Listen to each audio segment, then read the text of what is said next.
grease guns, grease, how to load them without having trouble, which everybody seems to have trouble, and how to use them, and some tips and some tricks.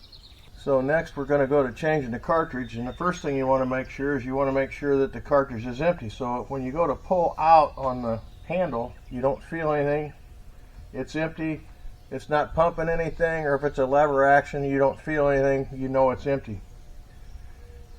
A lot of people want to make a mistake by, as soon as they find out they're going to change the tube, is they pull this handle out. Don't do that. When you pull that handle out and the tube is still in here, even if the tube is loose and you pull that handle out, you suck that grease right out of this head assembly up here, and the next thing you know, you got a great big pocket of air in there. So that's not what you want to do. You want to take and as soon as it runs out of grease, just unscrew the tube. Take the grease tube holder and just unscrew it and take it completely out of there, and there's no problem to it whatsoever. It's empty. A lot of times it'll have a little telltale tail of a piece of grease up here. That don't mean anything. Pull it back, all the way back, and turn it loose real easy, and that empty tube of grease will come right out of there. And if you shake it upside down just a little bit in the garbage can,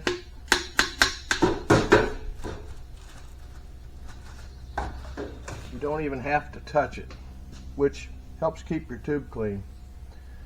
So when you get ready to put your new tube in, pull it back and cock it. Take your new tube of grease and take the plastic cap off the end of it. Make sure that it slides down in there easily without a problem. If it doesn't slide in there by hand, it's not going to want to come out when you get all done with it. Pop the steel tab off the top, wipe the excess grease on the inside of the tube. Set the tube back in the grease gun. Turn it all the way up until it's tight. When it's tight, back it off about 1.5 rounds or 2 rounds.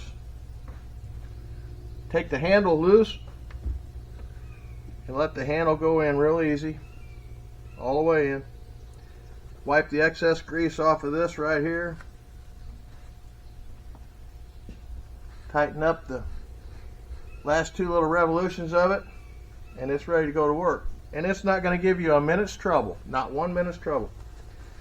If you did by chance have a tube that had some air in it, or when you took the top off of it and you see that the grease is down in there a little ways, then you're going to have to prime it. To prime it, you're going to pull out on the handle, and you're going to pull out a little farther than normal and turn it just a hair, and you're going to feel it click, and it's hard where you can't push it back in. You can take and stand it up, or you can push on that handle and start pumping the grease gun. A lot of times I'll take them and I'll stand them up like this, if it's a lever action, and pump it by hand until you see grease come out the tube. Once the grease comes out the tube, you're done. Take the handle and pull it back and push it back in, all the way back in, and away you go. This Milwaukee gun has got an automatic bleeder on it, so if you just push the button, it'll bleed itself automatically right here. Really handy to have that. A lot of them have a little button on the top you can push, or a little button on the side you can push. But if you do it right, you shouldn't never have to do that. It'll take care of itself. I've had, I don't know how many grease guns in my lifetime, but I will tell you one thing, that this Milwaukee, this is an M18 Milwaukee, and I like it because it's got a long reach hose on it,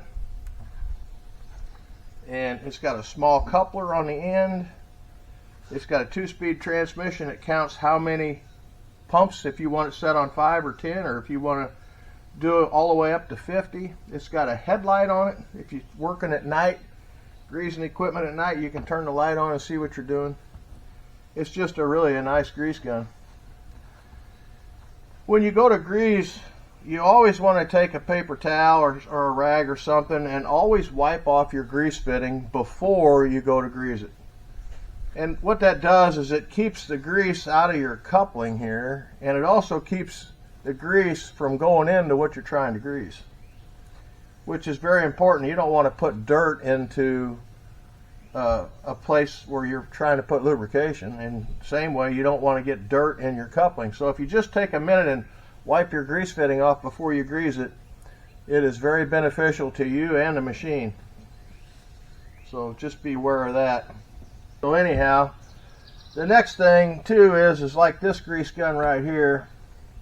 If you're greasing long and you want to know how much grease is left in your tube, just pull out on the handle. And that's how much grease is left in your tube.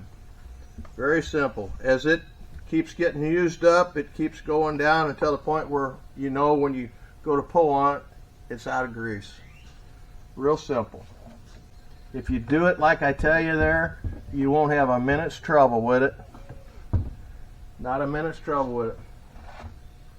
Some grease gun right here, if you want to get a good cramp in your hand, try greasing about 15 or 20 machines with this. And by the time you're done, you will have switched hands 3 or 4 times. It'll wear you out. I don't think much of it. Here's another little relief right here on the top. So you push down on that, and that would let the grease out real slow, get the air out of it. They make all kinds of grease guns. This grease gun right here is a little cheap grease gun. You can buy grease cartridges for it, or you can load it manually, which you load it manually, you will have grease everywhere.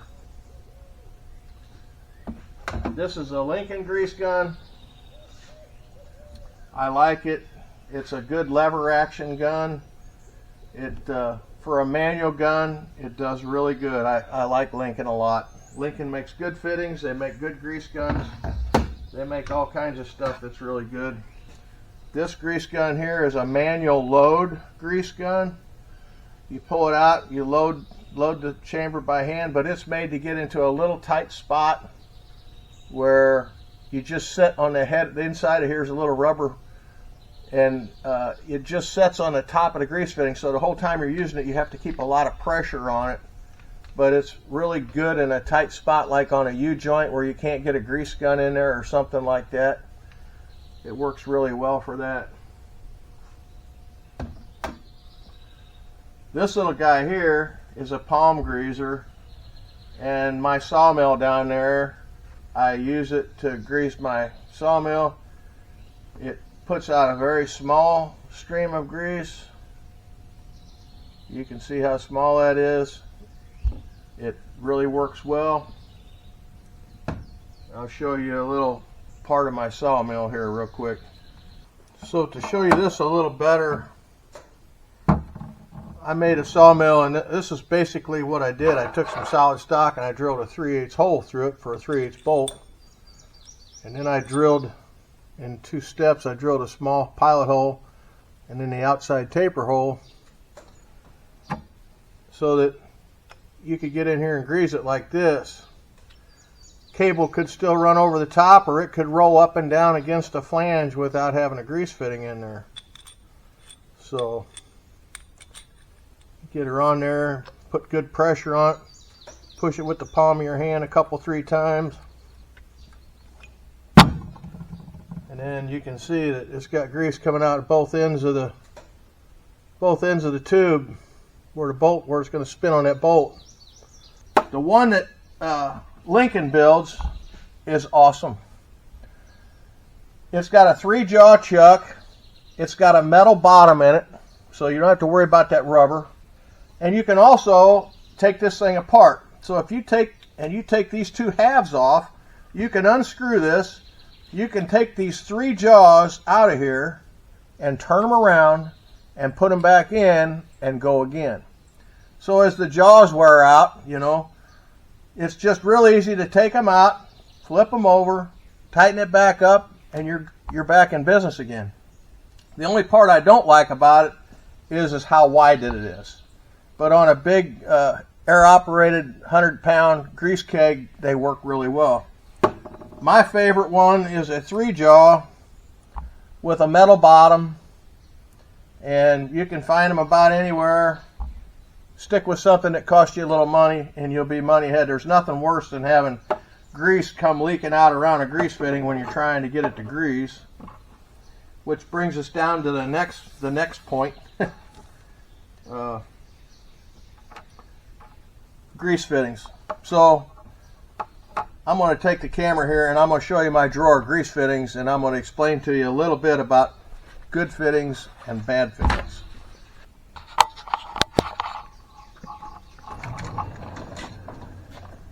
So here's my grease gun drawer, and I got everything in here that you can even possibly imagine.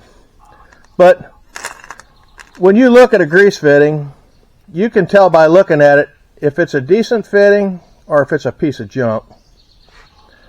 A lot of times, like John Deere builds good fittings. There's a lot of companies out there that build good fittings. These fittings here I bought online. Look at real close. Look at the taper on the head. You see that? They aren't worth 5 cents. I should have thrown these things in the garbage. I still got them laying around here, but I should have thrown them in the garbage. You can tell the good fittings from the bad fittings. So these are mostly metric, M6, M8, M10s. You get what you pay for. You get what you pay for. The next thing I was going to tell you about was if you ever work on a rubber track machine or anything that uses a grease fitting to tighten the track up, these particular fittings are a special fitting. It's not, you cannot just replace it with a regular grease fitting. If you replace it with a regular grease fitting, you're going to have nothing but a loose track every time you go to get on it. You see the difference in them right here? How much taller it is and how much longer that is. These are actually a Kubota track fitting. They're about $10 a piece. But there's a double check valve in here to prevent that track from going limp. So if you ever get one that's bleeding grease, or your track keeps getting loose on you and it's coming out from around your fitting, buy the right fitting and put the right fitting in there, and it's going to save you a lot of trouble on down the line. Next thing I was going to show you was just some, real quick, was some attachments that go with grease guns. This particular one here goes on a grease fitting at 90 degrees. So it comes down here and you push down on that, and then you hook your grease gun to the end of this, and you can get into a real tight spot to get grease in the fitting. This one here is another adapter that is exactly like this grease gun here, where it goes into a little tapered pin. You hook your grease gun to the end of it. There's all different kinds. This one here is a needle greaser. So if you had a bearing that was bad and it had a side shield on it that was plastic, you can actually poke that through the side shield real easy, put your grease gun on here, and pump some grease in there and try to get a little bit more life out of it. Comes in pretty handy when you're trying to make the day with a machine or something, you know. There's so many different, a whole bag full, there's so many different tools to use when it comes to what type of greasing you're doing and what you're greasing. So the last thing is keep your grease gun clean, because nobody wants to grab a hold of a dirty grease gun and get a handful of grease before they even get started greasing. Keep it wiped out, keep it clean. I hope that everybody gets along okay. I hope they don't have no troubles. I hope you learned a little bit of something, and always glad to try to help. So thanks for watching.